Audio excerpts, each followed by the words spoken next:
And we are recording. How is everybody doing? What's up, ladies and gentlemen, and AI bots? For those that know the drill, go ahead and fast forward to 120 or so, and we'll continue. If you've never seen me before, hello. My name is Nick Kleitch. I'm the creator of the Life with Nick YouTube channel and the host of the Life with Nick podcast. To be very upfront with you, so this is kind of my big two for the channel. If this is not for you, I appreciate you checking me out.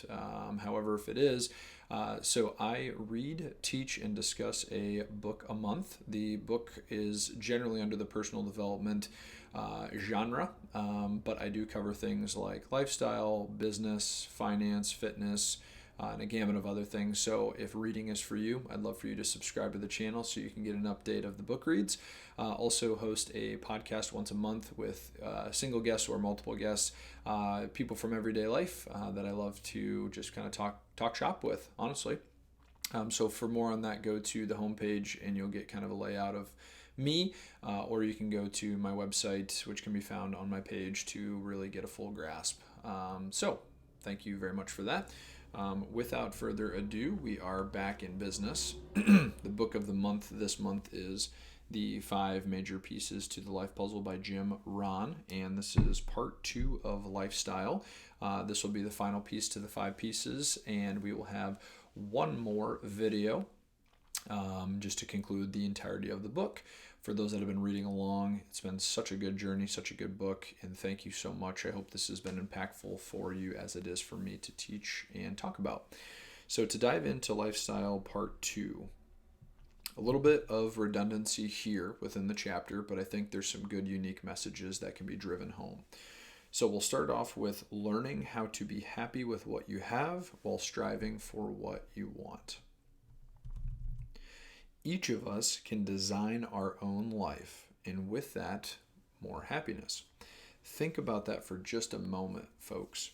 You can literally design every element of life that you want, and just the ability to do that is so powerful. If you're ever feeling stuck or you're not feeling fully engaged in life, you have this opportunity to pause over the weekend or on a vacation to simply reset things and go back to the drawing board and figure out what you do want, figure out what you don't want, and move in a more directed position moving forward. And that's such a beautiful thing in life. And I share that because sometimes we feel like we are stuck and we can't get out. But in all reality, especially if we live here in America, you really can take at least small efforts to improve your health, your wealth, your spiritual faith, your relationships, and all of that good stuff. So on that note, moving forward, this exquisite feeling called happiness can begin wherever and however we are because it has nothing to do with material things. Happiness is not something you withdraw from your bank account. It is something to withdraw from life and from those around you. There is nothing wrong with wanting more for ourselves and our family, but it doesn't mean that we have to experience less of life's treasures because we have less, or that we will appreciate them more when we have more. It's all observing where we are and being able to move forward in this appreciative gratitude, abundant state. If we cannot learn to be happy with what we have right now, then we'll never be happy no matter how much good fortune comes our way. And I really do believe that. And the big reason I believe that is because, again, it has nothing to do with money to purchase material things. It is all to do with how we have controlled our inner state, which is very exciting. Moving forward into some of the tactical stuff here. Lifestyle must be studied as much as practiced. If we wish to be wealthy, we must study wealth. Okay? If we wish to be happy, we must study happiness. The combination of these two studies creates an aura about ourselves that begins to become attractive. If you've never studied these major concepts, I would strongly encourage you to do so. And just to really build off of this note that he has provided, the main point here is that most of the time, if we're looking to do something in this life, Someone has come before us that is worthwhile to study. Studying and learning and growing through other people's experiences is an absolute game changer in terms of leveraging your own time. So I'm just speaking on the cuff right now, or off the cuff right now, but it's so simple, right? It's so simple. If we want to be more wealthy, we must study what wealthy people do. We must study how they do it. If we want to be more fit or more happy, we study people who are these things and we ask them, "You're just on fire right now. Can you tell me a little bit more about that?" Just as simple as that can enrich us with information to help us better our lives.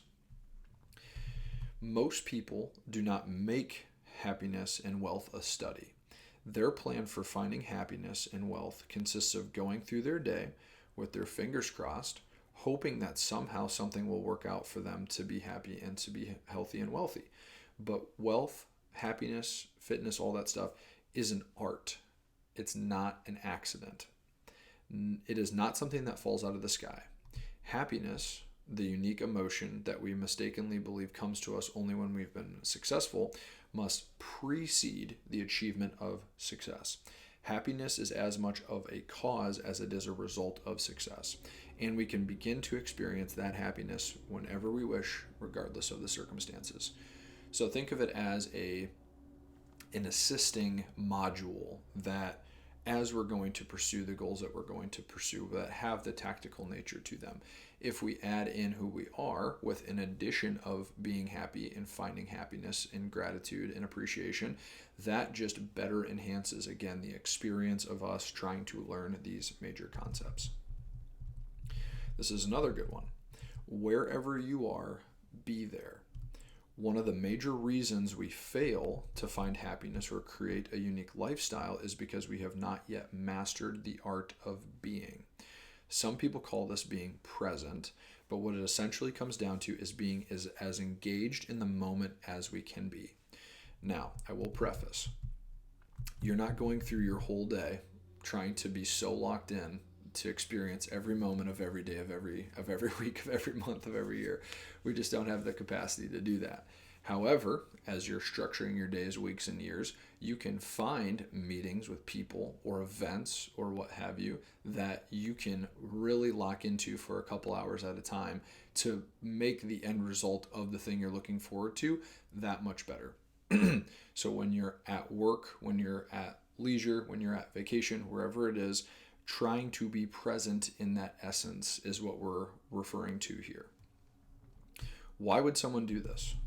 It's a good question. Why would we do that, Nick? It is to fully soak up the moments of joy, happiness, laughter, love, friendship, and achievement, or whatever positive feeling you get from doing the things that you love. As just a small kind of personal note, so I love to downhill ski. And when I'm skiing, the beauty of skiing is you can go fast. There's some incredible terrains that you can go through, jumps, all that fun stuff. But it's the actual art of being present in the skiing that makes it so rewarding. And by being fully engaged, you get more of an experience of doing those said things, which is incredible. The art is to be where you are and not think about what you have to do the next morning, the next week, or the troubles of your life ahead. Plan on attacking those assignments when you have the plan to attack those assignments. And then with that, when you're at the beach for a vacation, be on vacation mentally. And not try to work as you're on vacation. When you're at work, be all in at work so you're not thinking about other things. This is a simple thing, but if you practice it through mindfulness practices or meditation or just trying to be more present in general, you will feel that time escapes you in a positive way. And then you can kind of pick up and observe more in those moments of being fully engaged. To continue, lifestyle is learning to be wherever you are. It is developing a unique focus on the current moment and drawing from it all the substance and the wealth of experience and emotion that it has to offer. Lifestyle is taking a look at a sunrise or a sunset regularly. Lifestyle is capturing each moment so it becomes a new part of what we are and what we're in the process of becoming. Lifestyle is learning to develop a new skill for your marriage, for your fitness, for your career. Lifestyle is not something we do, it is something we experience. And until we learn to be there and be present, we will never master the art of living well. The final piece to the puzzle here. So this is the final piece of the pie, of the life pie, and then we'll have one more episode. There is a difference between going somewhere and experiencing something. Going is based on physical activity. You're going somewhere. Experience and experiencing is a rich emotional event. To fully experience life, we must let life touch us and can come into our aura.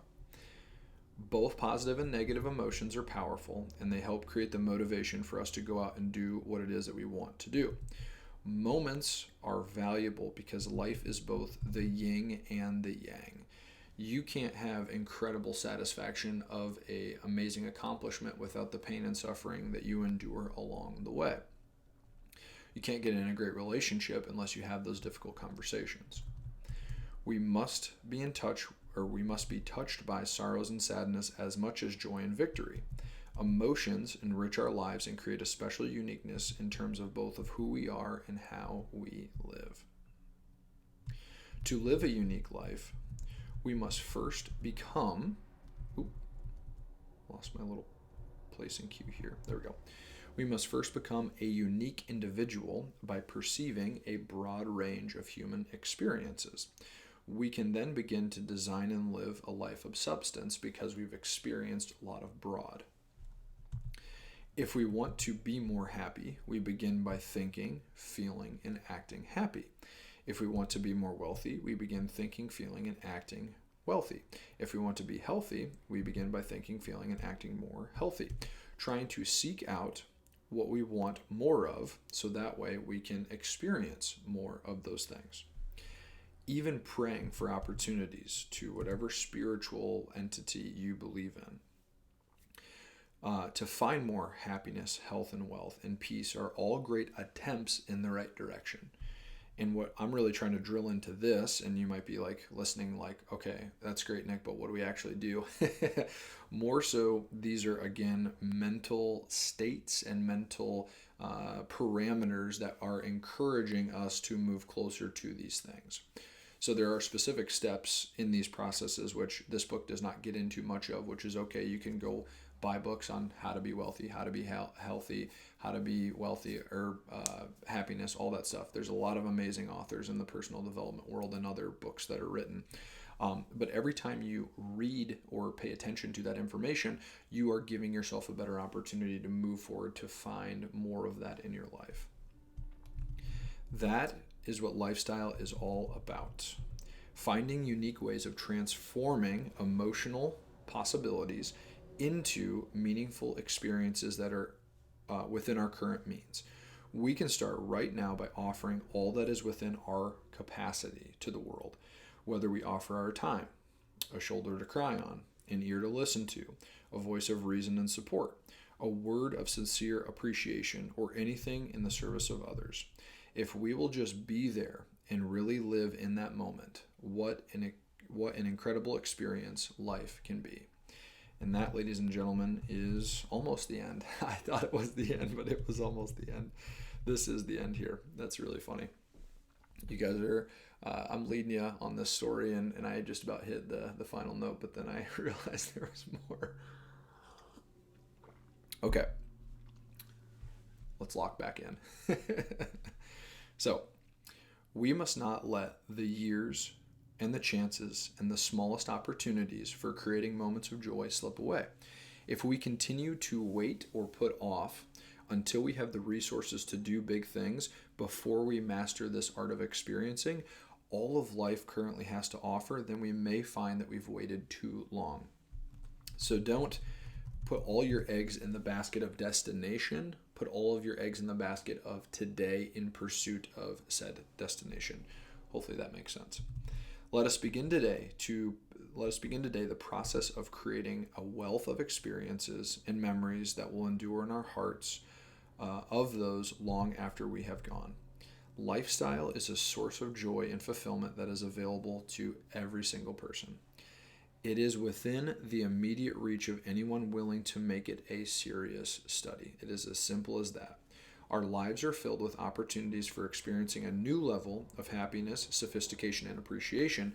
All that is required is a change of mind and a decision to begin to experience that all now. I'm going to say that one more time before I give the concluding line. All that is required is a change of mind and a decision to begin to experience those things today.